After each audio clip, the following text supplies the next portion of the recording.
கட்சியின் மறுசீரமைப்பு நடவடிக்கைகளை இன்று முதல் ஆரம்பிக்க உள்ளதாக ஸ்ரீலங்கா சுதந்திர கட்சி அறிவித்துள்ளது. இதன் மூலம் ஸ்ரீலங்கா சுதந்திர கட்சியிலிருந்து வெளியேறியவர்களை மீண்டும் கட்சியில் இணைத்துக் கொள்ளும் முயற்சிகள் மேற்கொள்ளப்படும் என்று அதன் பொதுச் செயலாளர் துமிந்த திசாநாயக்க தெரிவித்துள்ளார். தென்னிலங்கை ஊடகம் ஒன்றிற்கு கருத்து தெரிவிக்கும் போதே அவர் இந்த விடயத்தை குறிப்பிட்டுள்ளார்.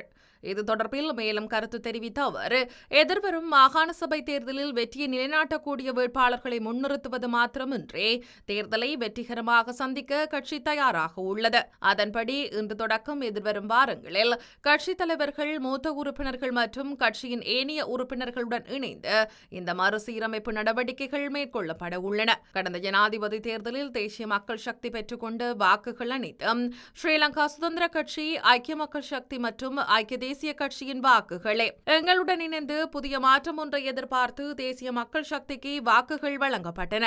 எனினும் தாங்கள் ஏமாற்றப்பட்டு விட்டதை தற்போது மக்கள் உணர்கின்றனர், ஏமாற்றப்பட்டு விட்டதை அறிகின்றனர்.